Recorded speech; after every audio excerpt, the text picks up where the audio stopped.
Mesdames et messieurs, bonsoir et bienvenue à ce rendez-vous de 18 heures. Les relations sino-algériennes seront à l'honneur. Les relations sino-algériennes ne se sont jamais aussi bien portées qu'aujourd'hui. Des relations séculaires que le temps n'a pas réussi à altérer en dépit des crises que le monde a vécues. Un parfait 10 sur 10 sur une relation dotée d'excellence, tant sur le plan économique que politique. En plus des échanges et du partenariat économique en constante évolution, les deux pays partagent également d'excellentes relations politiques et caractérisent plutôt les similitudes des approches et la convergence de vues sur plusieurs dossiers, notamment le dossier sahraoui, le dossier palestinien ou encore le dossier ukrainien, les mêmes principes, les mêmes fondamentaux qui soudent les deux pays. Ces relations tendent à se consolider par l'essor de la route de la soie dans sa version modernisée et son élan prometteur pour des pays en émergence certaine. Une aubaine pour les deux pays pour lancer des pans de développement dans les années à venir. Voilà donc le sujet du jour. Mesdames et messieurs, bonsoir et bienvenue à cette édition du 18h plutôt. Mohamed Sayoud, international ou expert en questions internationales et en investissement, est aujourd'hui présent avec nous sur le plateau. Monsieur Mohamed Sayoud, bonsoir. Merci pour l'invitation. Merci d'avoir accepté notre invitation. Et nous aurons éventuellement par Skype Monsieur Gamel Abina, expert en questions internationales, dès qu'il sera donc prêt. Voilà, pour commencer, depuis quelques jours, le ministre des Affaires étrangères, Alamtan Lamamra, est en visite en Chine, un pays avec lequel l'Algérie entretient des relations séculaires, des relations qui ne datent pas d'aujourd'hui, mais également, depuis quelque temps, des relations économiques lient le pays, des relations et politique. Alors, quels seront, M. Mohamed Sayoud, les pôles d'intérêt, je parle économiquement, entre les deux pays? C'est-à-dire, qu'est-ce qui intéresserait la Chine en Algérie et qu'est-ce qui intéresserait éventuellement l'Algérie en Chine? Ce qui est déjà très intéressant pour l'Algérie, c'est de négocier avec le plus grand, la puissance économique actuelle. Actuelle, c'est la Chine. Donc, on est obligé d'aller vers le côté chinois. Pourquoi? Parce que l'Europe, c'est une puissance, d'accord? Oui. Mais ce n'est plus la puissance d'avant. Il y a des pays qui sont émergents et deviennent très puissants. Le cas de la Chine, avec un PIB assez très important, plus important dans le monde, on peut dire, oui, dans tous les domaines. Il touche les domaines stratégiques, tous les domaines, c'est ça. Donc, c'est le moment de faire alliance avec un lion économique. Je considère la Chine comme un lion économique. Donc, c'est le moment d'aller vers la Chine. Et la Chine, elle a besoin aussi de nous. Parce que stratégiquement, on est dans un endroit stratégique pour développer l'économie mondiale. Que ce soit pour la Chine ou bien pour l'Algérie. Parce que la Chine, elle a besoin de nous parce que l'extension de la Chine... Nous sommes aussi la porte un peu pour l'Afrique. L'Afrique et l'Europe. L'Europe, n'oublions pas, parce qu'on parle toujours de l'Afrique, mais l'Europe, il a du potentiel aussi. Oui. Actuellement, on peut dire 50%, mais peut-être beaucoup plus, des produits qui sont commercialisés en Europe ne sont pas produits en France, ni en Allemagne, ni en Italie. Ils sont importés de Chine. Oui. Donc, c'est un atout pour nous, majeur, de produire en Algérie et de les exporter vers l'Europe.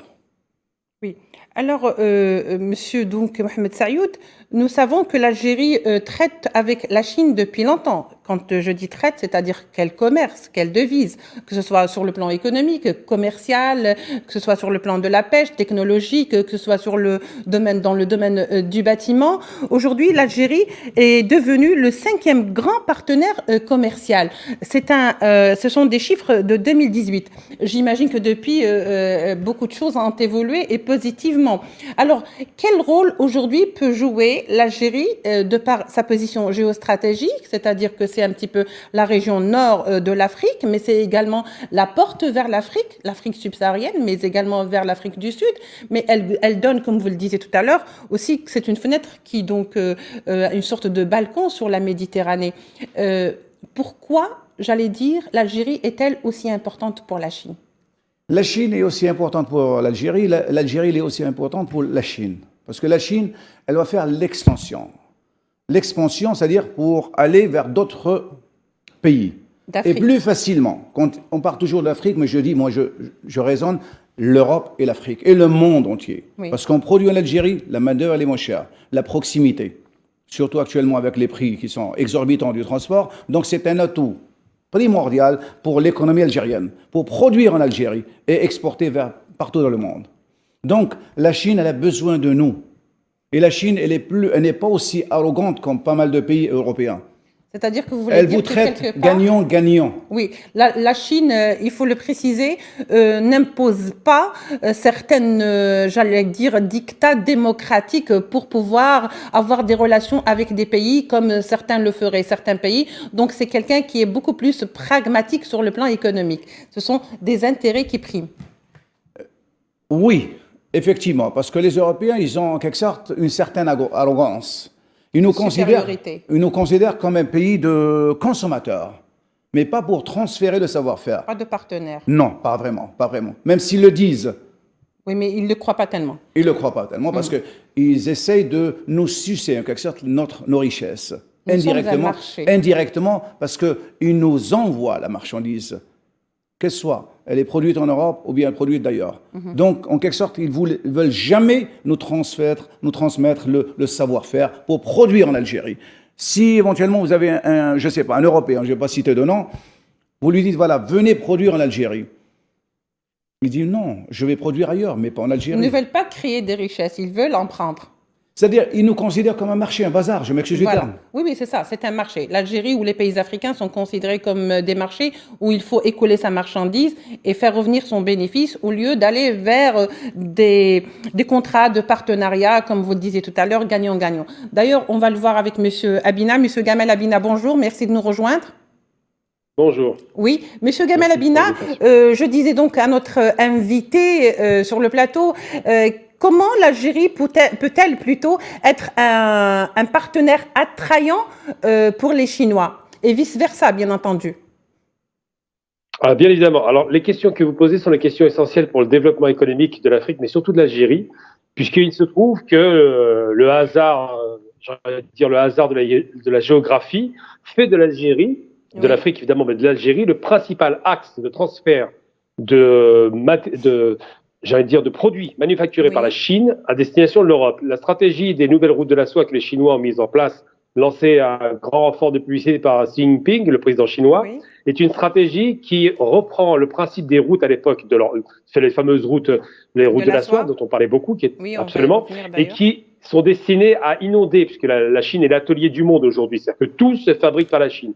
Que vous passez du tissu au semi-conducteur, à tous les produits haute technologie, les Chinois sont en avance sur tous les domaines.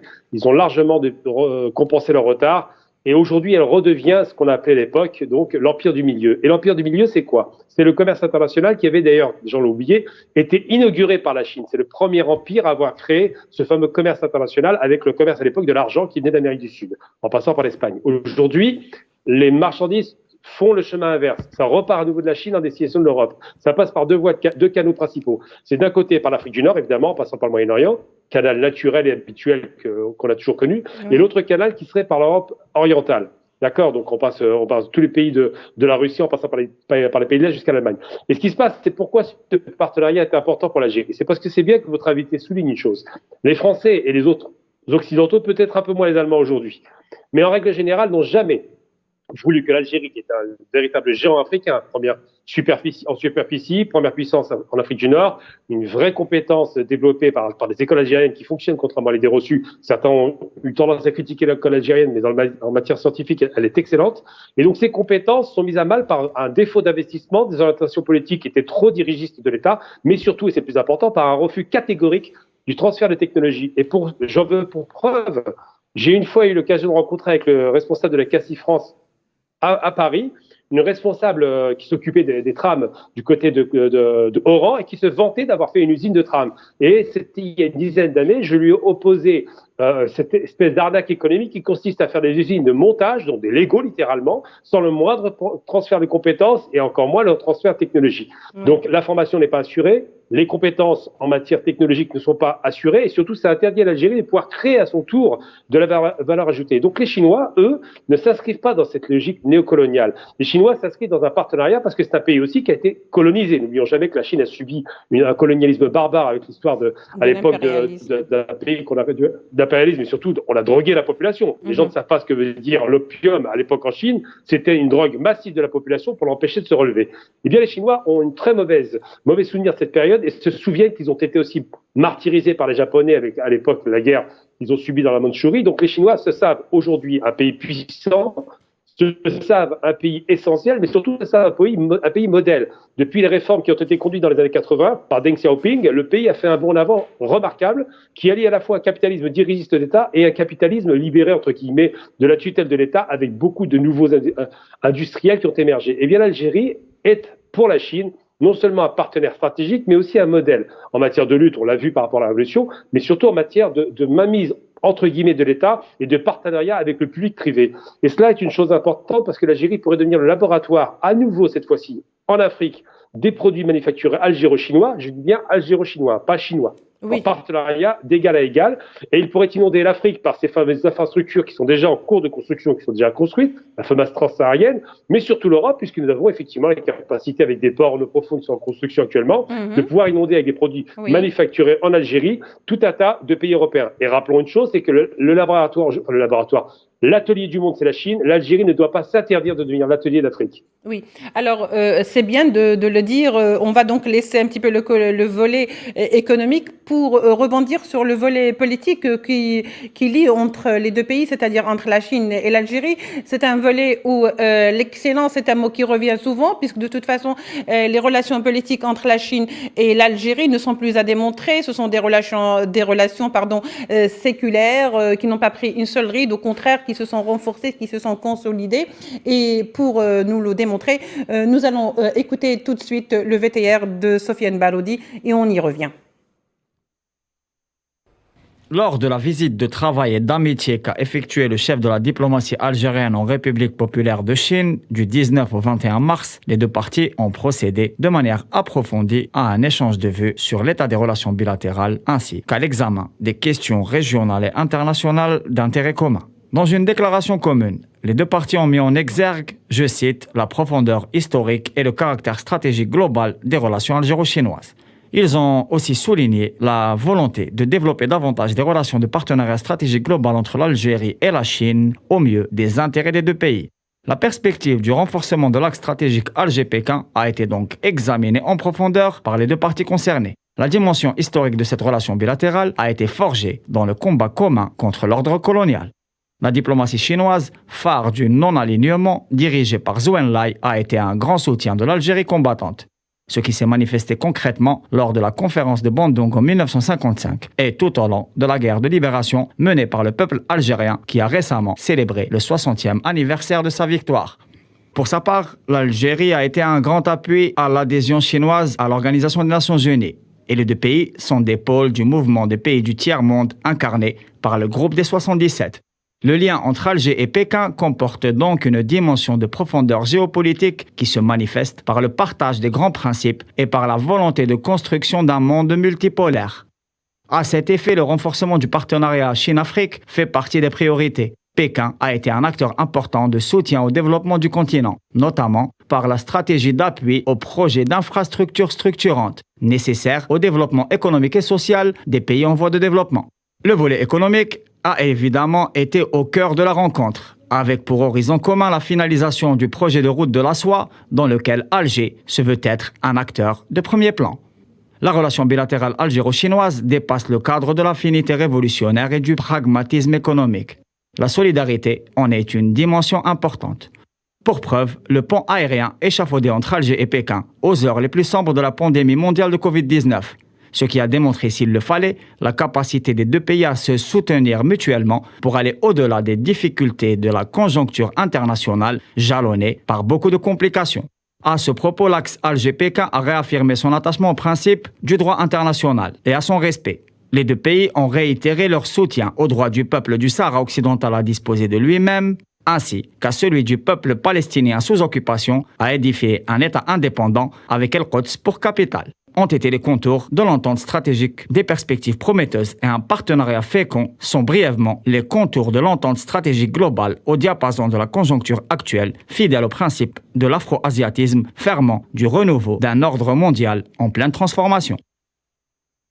Voilà, c'était donc un sujet signé Sofiane Barodi qui revenait sur l'excellence des relations et surtout sur la convergence des points de vue entre les deux pays, que ce soit sur la question sahraoui, on l'a vu hier donc avec la déclaration du ministre des Affaires étrangères chinois qui donc était pour la légalité du droit international et l'application des règles onusiennes conformément donc aux accords des Nations Unies concernant le règlement du conflit au Sahara occidental.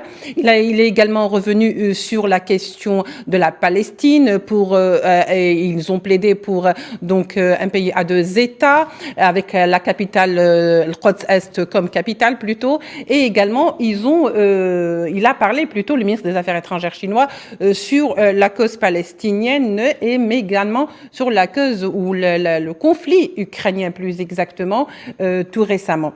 Alors monsieur Gamel Abina, je me tourne vers vous.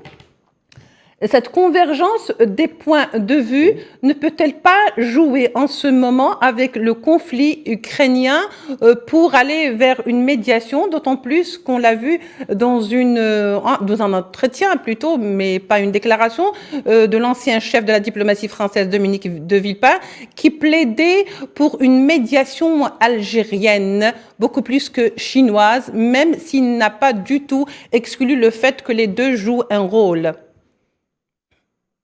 Alors oui, Dominique de Villepin, qui est un homme sage, propose effectivement, parce qu'il connaît la tradition algérienne diplomatique ancienne, qui a fait ses preuves plus d'une fois avec l'affaire de Carlos, avec la résolution du conflit à Madagascar et un peu partout, même avec l'Éthiopie d'ailleurs, avec l'Érythrée. L'Algérie a une longue tradition de négociation avec les Palestiniens. Rappelons-nous que Yasser Arafat prend la parole en 1973 parce qu'il est soutenu par Boumediene, à l'époque l'ancien président Bouteflika, qui était effectivement aux affaires par rapport à la question de la négociation. Donc tout cela pour dire quoi ? La relation sino-algérienne est une relation profonde et ancienne. Elle se base sur quoi ? Ça commence très fort. Ça se base sur le principe que ces deux peuples qui ont mené une guerre d'émancipation. Hein. À l'époque, les Chinois, il y a deux Chines aujourd'hui parce qu'elle est voulue par l'Occident, mais il n'y a qu'une seule Chine qui est reconnue par l'Algérie. Et de même, la Chine a pu entrer à l'ONU par le truchement très appuyé de l'Algérie en 71. Parce qu'à l'époque, l'ONU ne reconnaissait évidemment que la Chine, non pas continentale, mais la Chine de l'ancien dirigeant chinois de Taïwan. Donc le problème aujourd'hui, c'est que les Chinois ont les premiers reconnus le GPRA en 58, très très tôt, faut pas l'oublier. Oui. Donc cette relation est très ancienne, très solide, et c'est une relation qui se base sur une sorte d'accord tacite de principes. C'est quoi ces principes ? C'est le droit à l'autodétermination des peuples, c'est l'intangibilité des frontières, même si la Chine a été partitionnée en deux lorsqu'effectivement il y a eu la prise du pouvoir de Mao Tse-tung, qui fatalement a conduit à ce que les Chinois bourgeois partent en direction de Taïwan, mais surtout l'Algérie, dans le rapport qu'elle a à la Palestine, qui est un rapport très fort, hein, n'oublions jamais, bien les Chinois ne le perdent pas de vue. L'Algérie a bénéficié aussi d'un réacteur du Caire en 1996 que les Chinois ont transféré. C'est vous dire la relation de confiance qui est entre les deux États, et l'Algérie, sur les points de vue par rapport à la question du Sahara occidental, qui s'inscrit dans une question de logique de l'ONU, à savoir une résolution de conflit par voie pacifique et par référendum, est appuyée en cela par la Chine, qui est aussi légaliste en somme. Donc tout ça pour dire quoi ? Pour dire que ces convergences de vues conduisent effectivement, et ça fait quand même pas, c'est pas d'hier, hein, la Chine en 49 et puis l'Algérie en 62, à un accord total entre les deux pays. Et je tiens d'ailleurs ce soir à rendre hommage à un personnage qui a un point commun entre la Chine et l'Algérie, les gens le savent très peu, c'est Abdelkrim Khattabi, ce héros du Rif qui avait libéré son pays dans les années 20, qui a été massacré après 200 000 morts gazés par les franco-anglais et espagnols, et qui a trouvé refuge en Égypte. Eh bien, ce personnage-là qui a inspiré, pour partie de la révolution algérienne, a aussi, on le sait très peu, inspiré Mao Tse-tung, mais pas seulement. Il a inspiré aussi Ho Chi Minh pour le Vietnam. Il a inspiré tous les grands leaders sud-américains qui ont lutté contre l'impérialisme. Et donc, cette histoire commune est cimentée par un personnage ô combien héroïque au Maroc, qui était donc avec une Khattabi. Et donc c'est en cela que je dis que je lui rends hommage aujourd'hui parce que nous sommes juste aux 60 ans de l'indépendance et que ça résonne énormément à mon esprit par rapport à ces fameux massacres dans les années 20 qu'ont subi le peuple rifin. Tout ça pour dire qu'effectivement la Chine s'inscrit dans une tradition. Des pays qui ont donc pour fondamentaux la non-ingérence, la liberté et les peuples, donc le droit des peuples à disposer d'eux-mêmes, c'est-à-dire de leur détermination. Monsieur Habina, restez avec nous. Donc je me tourne maintenant vers vous, Monsieur Sayoud. Sur le plan économique, on parle beaucoup de la route de la soie. De plus en plus, donc un concept qui revient. Cette route de la soie qui a toujours existé et qui est aujourd'hui relancé, avec un nouveau concept, je dirais, revisité, modernisé, avec, je dirais, au goût de l'ère du temps. Et quand on parle de la route de la soie, on parle également de l'Auber, c'est-à-dire le One Belt, le One Route. Alors, qu'est-ce que cela veut dire, Monsieur Sayoud? Économiquement, on dit One Belt, One Road, c'est-à-dire... oui, allez-y, une ceinture, une route, oui. Ouais, bon, oui. Pas mal de gens ils disent la route de la soie, mais en vérité, économiquement, c'est One Belt, One Road, OBOR. Oui. C'est une stratégie très importante de Monsieur le Président de la Chine, Xi Jinping. C'est-à-dire, c'est un projet pour toucher économiquement l'Asie, quand je dis l'Asie, c'est la Chine, via l'URSS, la Russie. La Russie, moi je suis âgé, donc... toujours dans mon idée, l'ancienne puissance russe. Voilà, Union soviétique. Et puis via l'Afrique. Quand on dit Afrique, ça veut dire automatiquement l'Algérie, etc., etc. Et tous les pays qui commercent avec la Chine. Oui, oui. C'est-à-dire, en quelque sorte, c'est une proximité. Via le road, on n'a plus besoin de l'océan, de la mer. C'est plus rapide, ça rapproche les pays. C'est plus économique. Ah oui, c'est très économique parce qu'il y a plein de trains rapides. Oui. Très rapide à partir de la Chine, parce qu'actuellement le train chinois, il est mieux que celui de la France, de l'Allemagne, hein, le plus rapide. Oui, absolument. Le plus luxueux. Moi, je connais. C'est pas moi qui va vous contredire. Moi, j'étais partout, donc c'est pas pour me vanter, donc je fais la différence. Oui, bon. Donc, c'est un projet très, très ambitieux, économiquement, que ce soit pour la Chine et pour l'Europe et pour l'Afrique. Donc, c'est le moment d'exploiter ou bien de tirer profit de cette alliance économique entre la Chine, l'Europe et l'Afrique. Alors comment peut-on en tirer profit justement de manière plus pragmatique? Quels en seraient les dividendes sur l'Algérie, mais également sur tous les pays par lesquels passera cette route? Quand il y a des IDE qui rentrent en Algérie, que ce soit européens, chinois, etc., automatiquement ils produisent. Quand ils produisent, ils transmettent le savoir-faire, la technologie. On produit, on a moins besoin d'importer. Automatiquement, si, par exemple, on produit tous les polymères en Algérie, polymères, tout ce qui est dérivé du pétrole, on les produit en Algérie, on n'a plus besoin de les importer. Donc, on gagne beaucoup en devises, et en plus, on les exploite, et en plus, on exporte. Quand on exporte, ça nous ramène des devises. Donc, ça, c'est un avantage majeur. Il y a la partie sidérurgie. On peut produire pas mal de pièces en sous-traitance pour les véhicules, par exemple. Il y a l'acier, on a l'acier, l'acierie de Ablara, l'acierie de Hajar, l'acierie des Turcs, etc., etc. Et il y a plein d'autres produits. On peut les produire en Algérie et tout ce qu'on consomme actuellement, il vient généralement d'Asie. Oui. Donc si on le produit en Algérie, on le produit pour le marché local et pour l'export. Ce sera une force économique pour l'Algérie. C'est un transfert de technologie et de savoir-faire. Mais le Chinois, je répète, le Chinois, il n'est pas arrogant. Le Chinois, il vous traite win-win, gagnant-gagnant, à égalité. Pourquoi? Parce que la culture chinoise, elle est presque, entre parenthèses, comme algérienne. On est simple, ils sont modestes. Oui. Mais l'Européen, il vous voit déjà autrement, d'un autre œil. Oui. C'est pour ça que s'ils viennent ici, ça sera bénéfique pour les Algériens et bénéfique automatiquement pour l'extension de la Chine. Oui. Ils vont produire en Algérie. En plus, ils ont du power, ils ont la puissance, ils ont les moyens financiers. Oui. Ils n'ont plus besoin de crédit parce qu'ils peuvent financer des projets en Algérie. Par exemple, le cas en Éthiopie, au Ouganda, etc. C'est eux qui ont construit beaucoup de projets chez eux.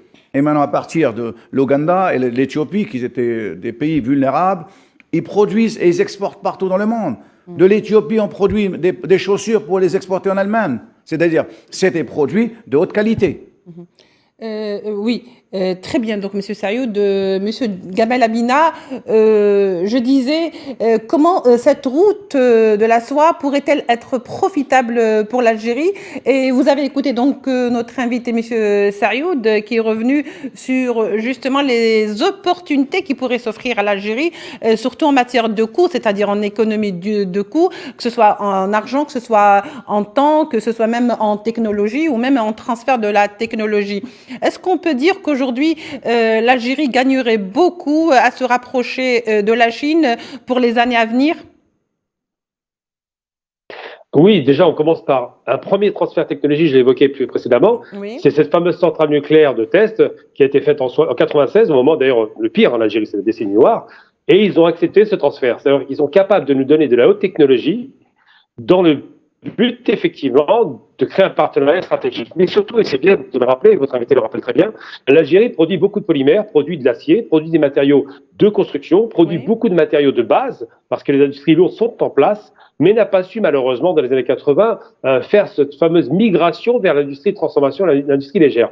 Ce que la Chine peut apporter en dehors des compétences qu'elle a réelles, et que les Algériens aussi, d'ailleurs, les Algériens sont en produits, et savent produire des produits de haute technologie quand ils le veulent bien, c'est d'abord des IDE, ces fameux investissements directs étrangers, importants. Les Chinois sont le premier partenaire de l'Algérie en échanges commerciaux.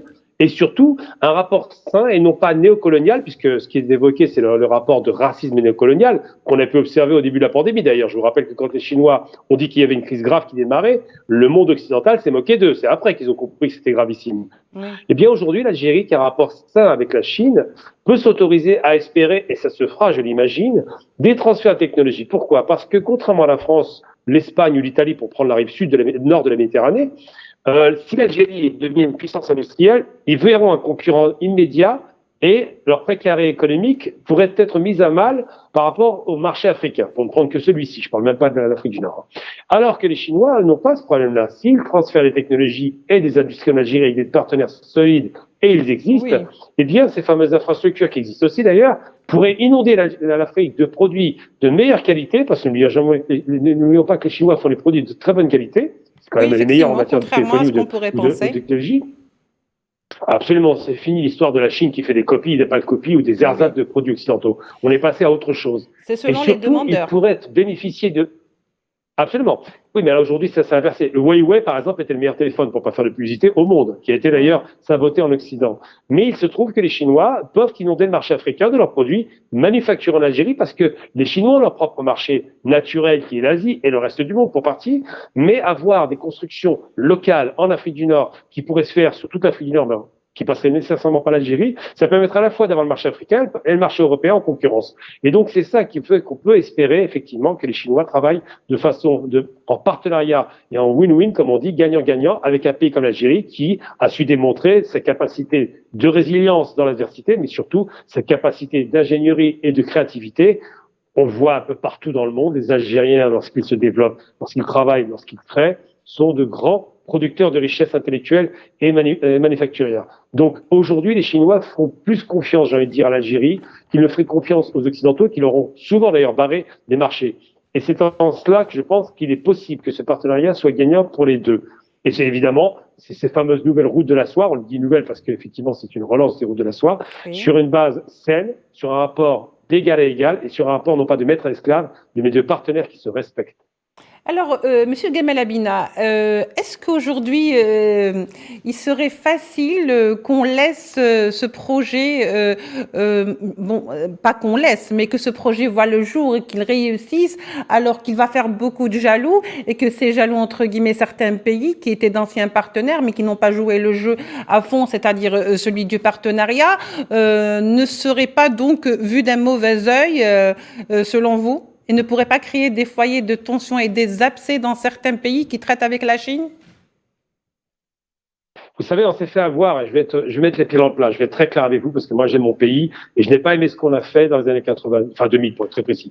Lorsque Renault, alors c'était quand même un homme qui aurait pu nous être favorable, hein, Carlos Ghosn, s'installe en Algérie, ils promettent de faire le transfert de technologie, mais surtout ils promettent un taux d'intégration. Je traduis donc, ils promettent la possibilité de faire des sous-traitants qui fabriquent les équipements de ce motoriste, parce qu'un constructeur de voiture, c'est un motoriste avant toute chose. Il ne fabrique pas des sièges, il n'est pas là pour ça. Oui. Eh bien, Renault promet ça, ils devaient faire de 5 à 30%, ils n'ont pas tenu leur promesse, même pas 5%. Donc l'investissement a été marginal.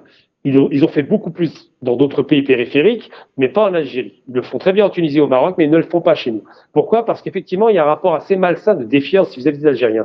Et on le comprend pourquoi. Et là, c'est un message que je passe aux Algériens parce que j'ai vraiment un attachement particulier à ce pays qui a vu mourir mon père pendant la Révolution, mon grand-père plutôt, et mon père après. J'ai envie de dire aux Algériens qu'ils ont une volonté de 100% made in Algérie. C'est vraiment une obsession, et c'est une obsession qui est saine. En partenariat avec la Chine, c'est possible. Parce que les Chinois ne vont pas faire d'histoire sur le transfert. Mais ils n'auront jamais cette possibilité avec des gens qui se voient comme étant des concurrents. J'ai envie de dire qu'il est triste de penser que la France a à peu près 5 à 6 millions d'Algériens et qu'on n'est pas capable d'amener des capitaux de ces Algériens vers l'Algérie parce qu'il y a des freins qui sont émis naturellement par les autorités françaises et on l'entend de plus en plus politiquement. Donc c'est en ça que je dis qu'aujourd'hui on peut espérer, à la faveur de ce partenariat, un bon et un saut qualitatif. Et évidemment, les pays qui nous voient comme des concurrents, et c'est logique puisque l'Algérie va finir par devenir un dragon africain, ces pays-là le voient d'un très mauvais œil parce que ce que nous produisons, ils ne le vendront plus, tout simplement. Et les fameuses dégradations des termes de l'échange, je traduis là aussi, ça signifie que vous vendez des produits, des matières premières qui coûtent pas cher et vous revendez des produits manufacturés à haute valeur ajoutée qui coûtent très très cher. Dans les termes du débat, on est perdant. Aujourd'hui, on a un pétrole qui est cher, un gaz qui est cher, on a une industrie lourde qui existe, il ne nous reste plus que la transformation. Et ça va être un vrai problème pour les Occidentaux parce que quand vous avez l'énergie, vous avez le pouvoir.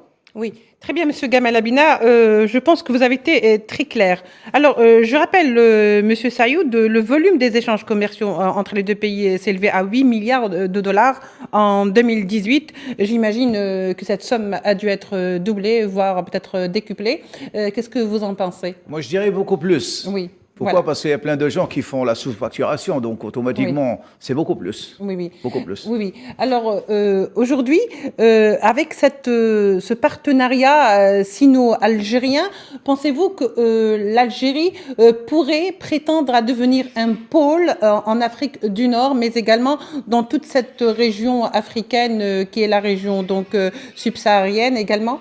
Je dirais que c'est une stratégie assez importante pour l'économie algérienne. Et ça peut être rapide, parce que les Chinois, ils sont rapides.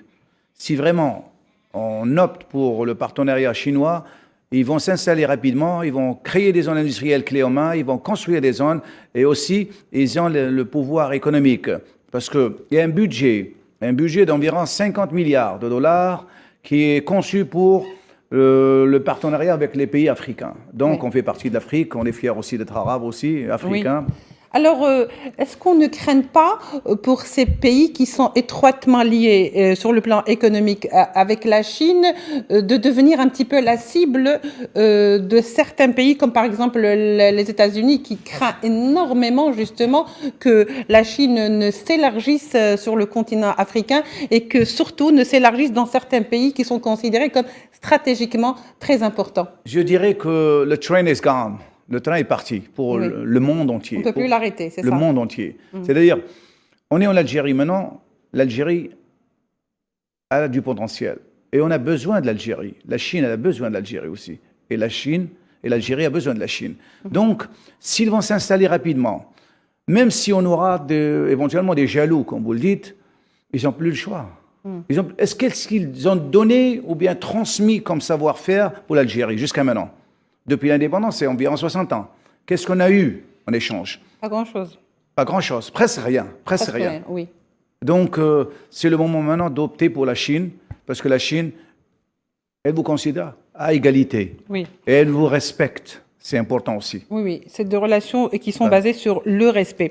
La catégorie des biens alimentaires, plus de 0,3%, des produits bruts, plus de 14%, et en revanche, vu leur achat, qui ont progressé entre 2019 et 2020. La Chine était en 2020 le premier fournisseur de l'Algérie avec une part de marché de 17%.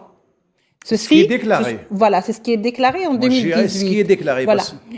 Donc la Chine est peut-être appelée à jouer encore un rôle plus important sur le plan de l'échange en Algérie. Oui. Parce que si on produit ici, automatiquement, on va importer moins.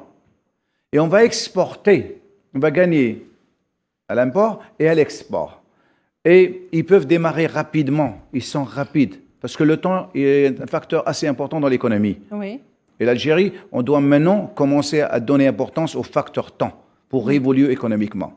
Je pense que c'est le bon choix, c'est la Chine maintenant.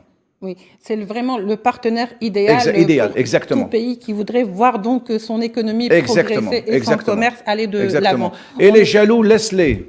Oui, on veut bien les laisser, mais à condition qu'eux, ils nous laissent un peu aussi. Ils n'ont plus le choix. Oui. Alors, Monsieur Gamal Abina, je disais, on l'a vu avec l'Éthiopie, où lorsque dans les années, ou au début des années 80, l'Éthiopie, qui souffrait d'ailleurs d'une grave crise de famine, s'est relevée petit à petit avec, je dirais, le génie de son Premier ministre à l'époque, Meles Zenawi, même si, bon, beaucoup de choses pourraient être dites à son propos, critiquées politiquement, mais également économiquement. Mais l'essentiel, c'est que ce bonhomme a travaillé énormément pour relever son pays. Aujourd'hui, le partenariat chinois en Éthiopie a beaucoup fait dans la progression, dans le développement de ce pays, mais nous savons que là où se trouve la Chine, là où se trouve donc le vrai partenariat, se trouvent par la suite aussi des conflits et des tensions qui sont créées, ce que je disais tout à l'heure, des foyers de tensions. Alors, est-ce que c'est un petit peu la destinée de chaque pays qui côtoie de près la Chine? Tout à fait. Alors, bon, je vais modérer sur Meles Zenawi. Je suis pas trop fan du personnage. Absolument, je ne parle pas du fait d'être fan, oui. Oui. J'entends bien, mais quand je dis que je suis pas fan, c'est qu'il a même pas les qualités qu'on peut espérer de lui. Meles Zenawi est un produit américain, donc il valait pas grand-chose. Celui qui a fait le travail, c'est Abiy Ahmed. Quand il arrive aux commandes, prix Nobel de la paix, rappelons-le, on a essayé, parce qu'il a fait des zones économiques spéciales, 6 ou 7, je crois, des investissements massifs de la Chine, c'est le premier partenaire, et surtout, il avait lancé son fameux grand barrage qui devait être le barrage de la Renaissance. Pourquoi Renaissance? Parce que, comme je le disais au préalable, qui tient l'énergie a le pouvoir économique. Et là-bas, c'est effectivement ce fameux barrage du Nil en aval qui est énormément de débit, qui aurait pu poser des problèmes. Très controversé par les pays qui se partagent ce barrage. Au Soudan ou l'Égypte. Oui. Absolument, sur l'Égypte essentiellement, et ça a failli créer une guerre, il y avait une négociation, mais quoi qu'il arrive, on sera arrivé au terme parce que c'est un homme qui réfléchit. Oui. Et il a un partenariat stratégique avec la Chine qui a complètement changé l'approche qu'avait le président précédent. Oui. Pourquoi? Parce que effectivement, il y a une tradition socialiste, enfin communiste même, à l'époque en Éthiopie avec le Négus rouge, et que les Chinois se rapprochent beaucoup des pays qui étaient sous la sphère d'influence communiste, socialiste. Et aujourd'hui, comme on a basculé, le monde a basculé à l'Est, eh bien, effectivement, les Chinois, lorsqu'ils s'installent, ça crée des tensions. On le voit en Mali, on le voit évidemment en Éthiopie, on le voit dans la plupart des pays africains où les Chinois arrivent, eh bien, les tensions avec les anciens colons. Et ce qui se passe aujourd'hui, c'est que, concernant l'Algérie, parce qu'on parlait de jaloux, effectivement, il y a de la jalousie qui est presque maladive. L'Algérie a tout intérêt à bien se sécuriser en termes militaires pour garantir qu'elle redevienne ce fameux dragon africain qu'on avait annoncé en 70. Effectivement, cette amorce est possible, mais il faut de la discipline, il faut une projection et il faut des liens forts avec des pays forts. Oui, de la rigueur et surtout des liens forts. C'est important de garantir des liens sécuritaires. Parce qu'avec la guerre aujourd'hui que vous avez observé actuellement en Ukraine, les masques sont tombés très vite. C'est l'Est contre l'Ouest, c'est soi-disant le clan de la liberté, donc l'ultralibéralisme, contre les États un peu plus dirigistes qu'on voit bien chez les Soviets, enfin les ex-Soviets, les Russes. Et puis je suis aussi vieux d'ailleurs. Les Russes et surtout les Chinois qui ont gardé une certaine direction de l'État, qui ne donnent pas, par exemple, les trésors de la nation, pétrole, gaz, eau, tous ces éléments qui ont été privatisés en Occident ne sont pas privatisés par ces États. Et c'est très bien parce qu'on ne peut pas laisser des oligarques même faire main basse sur les richesses du pays. Et c'est une redistribution de la richesse qui doit être faite. Mais il faut être très vigilant parce que les ennemis de l'Algérie sont toujours présents, parce que les discours, on s'est rendu compte aux 60 ans que finalement, la demande de pardon qui était nécessaire de la France n'est toujours pas venue, malheureusement, c'est bien dommage. Oui. Et qu'effectivement, la jalousie est toujours présente. Moi, j'attire votre attention sur le discours de M. Macron. Il a beaucoup parlé des harkis, beaucoup parlé des rapatriés. Il a fait quelques efforts pour l'Algérie, mais très peu, en vérité. Et c'est dommage. En fait, très, très peu. Pour ne pas dire inconséquent. Merci beaucoup, Monsieur Gamal Abina, d'avoir accepté notre invitation. Merci aussi d'avoir contribué à notre débat et à l'éclaircissement de beaucoup de questions. Merci beaucoup à vous, Monsieur Mohamed Sayoud. Je rappelle que vous êtes expert international en investissement. Monsieur Gamal Abina, vous étiez avec nous depuis Paris. Vous êtes également expert international dans les questions internationales. Mesdames et messieurs, notre émission tire à sa fin. Je vous remercie de nous avoir suivis et à bientôt. Excellent.